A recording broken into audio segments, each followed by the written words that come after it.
जैसे ही जिम के अंदर पहुंचा तो दो मेहनतकश मजदूरों ने मुझे ऐसे घूरा मानो उनके जिम का फीस अर्नब देता हो। वहीं एक मोहतरमा को ट्रेडमिल पे दौड़ता देख लगा मानो बरखा मिल गई, लेकिन दिल को मायूसी के साथ झटका भी लगा, क्योंकि जब जुल्फों की माया हटी बड़ी दुखद घटना घटी। खैर तभी जिम के ओनर ने हमारा स्वागत हाथ मिलाकर किया और उस 5 किलो के हाथ ने मेरा हाथ ऐसे दबाया मानो द स्क्रीन पत्ती के यूट्यूब चैनल का बेल आइकन हो। ठीक है भाई, देखिए क्या है कि ये हाथ माइक उठाने वाला है, डंबल उठाने वाला नहीं, थोड़ा कमजोर है, छोड़िए। लेकिन हमारी जबान बहुत कड़क है, याद रखना जी। अरे सॉरी रवि जी, आप बताइए क्या लेंगे, चाय ठंडा की प्रोटीन शेक? देखिए हम ये सब नहीं लेंगे, हम खाली अपने सवालों का जवाब लेंगे, दीजिएगा ना? अरे बिल्कुल देंगे रवि जी, क्यों नहीं देंगे, सीना चौड़ा करके देंगे, आप पूछिए। इतना आसान नहीं है, समझ रहे हैं ना? क्योंकि 56 इंच की छाती रखने वाले लोग भी हमारा सवाल का जवाब देने से डरते हैं, इसीलिए हमको इंटरव्यू देते नहीं। समझ गए ना किसका बात कर रहे हैं? तो आप ये बताइए कि आप यहाँ ट्रेन कैसे करते हैं? देखिए रवि जी, हमारा जो जिम है ना पूरे शहर में वर्ल्ड फेमस है। लोग आते तो यहाँ 1 पैक और 2 पैक के साथ है, पर जाते 6 और 8 पैक के साथ हैं। वाह जी, इनका तो बिस्कुट निकल आया है। बिस्कुट निकल आया भाई। तो आप तो लखन से भी एक कदम आगे निकले। मतलब क्या है कि लखन तो खाली 1 2 का 4 करते थे, आप यहाँ 1 2 का 4 6 8 तक कर रहे हैं, है ना? तो मुझे ये बताइए कि ये जो प्रोटीन शेक है इसको पी के नामर्दी तो नहीं आता है जी? रवि जी 4 बच्चे हमारे, क्या बोल रहे हैं? गलत बात है ना भाई। अरे गलत बात कैसे? अपनी फर्टिलिटी का गलत फायदा उठा रहे हैं आप, और क्या? देश के लिए नुकसानदायक है भाई ये। अरे यार तुम सिटअप ढंग से करो यार, क्या कर रहे हो? जिम ओनर की बातों से लग गया था ये जिम नहीं आसान, बस इतना समझ लीजिए कि वेट्स का दरिया है और रोज उठाने जाना है। खैर हमारा कैमरा वहां से आगे बढ़ा तो फोकस एक ऐसे फिटनेस फ्रीक पे हुआ जो वजन कम उठा रहा था, चिल्ला ज्यादा रहा था, तो हमने उनसे पूछ ही लिया, भाई एक बात बताओ, तुम्हारा सारा एनर्जी तो साउंड एनर्जी में वेस्ट हो रहा है, हैं? ये सही में दर्द हो रहा है कि ओवर एक्टिंग कर रहे हो? ओवर एक्टिंग नहीं है राजा जी, हाँ टेक्निक है टेक्निक। एनर्जी मिलती है इससे, जोश मिलता है। ठीक है भाई, देखिएगा जोश में होश मत खोइएगा। अब काहे चिल्ला रहे हो? राजा जी ये चाइनीज, जापानीज और इंडियन मसल मेकिंग का मिक्स एशियन आर्ट है। मिक्स एशियन आर्ट, इससे क्या है कि दिमाग और बॉडी दोनों सिंक पे काम करते हैं। और क्या है ना कि जितनी एनर्जी हम साउंड एनर्जी में वेस्ट करते हैं, उतनी एनर्जी ये कॉस्मिक एनर्जी के रूप में हमारे अंदर वापस भेज देता है।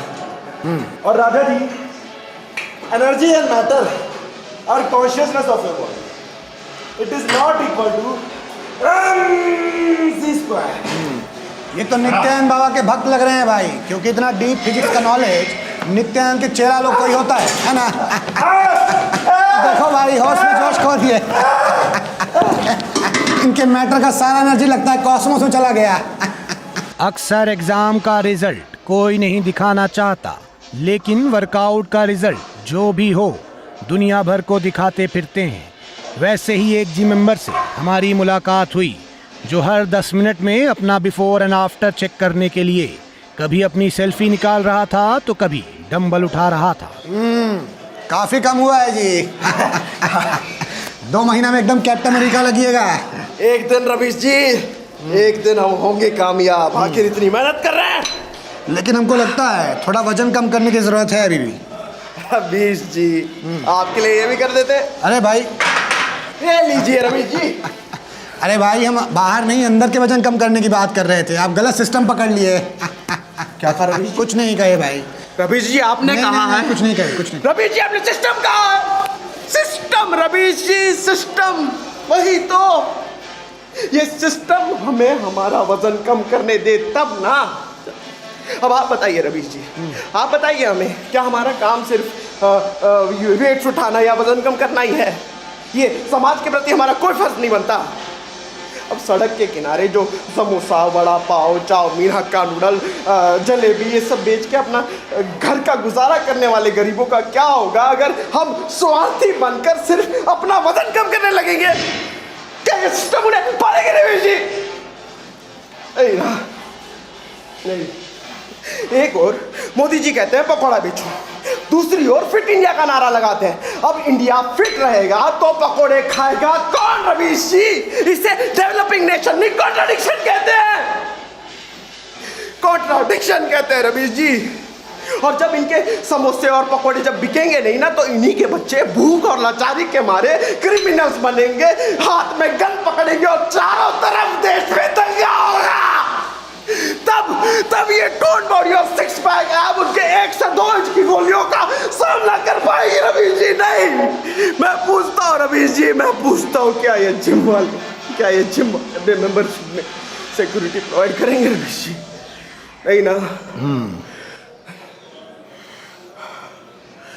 एक बात बताओ, तुम प्रोटीन में हो कि ड्रग्स में हैं?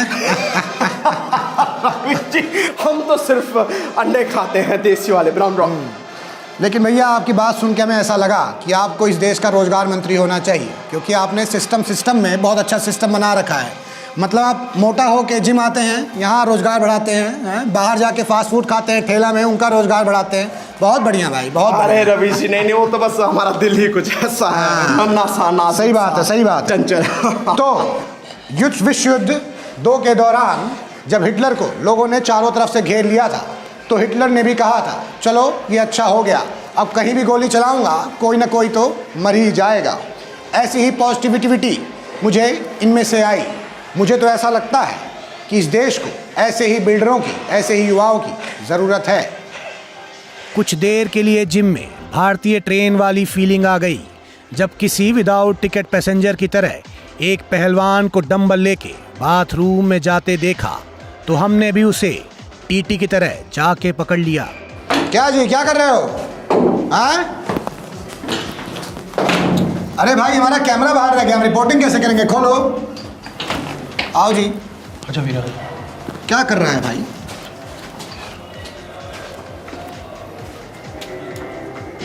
ये क्या किए तुम? हाँ? एक्चुअली रवीश जी मेरे जिम की मेंबरशिप एक्सपायर हो चुकी है, तो मैं नज़र बचा के पैसे बचा रहा हूँ। ये तो चोरी हुई। सीना चोरी तो नहीं है, चुपचाप एक्सरसाइज करके अपना हक ले रहा हूँ और किसी को तकलीफ भी नहीं है। रवीश जी जब पहली बार मैं मेंबरशिप लेने आया था, मेरे को कहते 1 महीने के 4000 रुपए और 6 महीने के 4200 रुपए, तो मैंने 6 महीने का ले लिया। अब बंदा आता तो 1 ही महीने है। सही बात है। तो बचे हुए महीनों का मेरे को रिफंड देंगे? बिल्कुल नहीं देंगे। नहीं देंगे। तुम फंसवा दिए ना जी। अच्छा वाला इमेज हमारा पत्रकार का है, देश बोलता है कि हम अच्छे पत्रकार हैं, तो फंसवा दिए चोरी के इल्जाम में भैया। मोदी जी को कैसे हम क्या बोलेंगे? हम किस मुंह से बोलेंगे मोदी जी का? ये क्या कर रहे हो जी?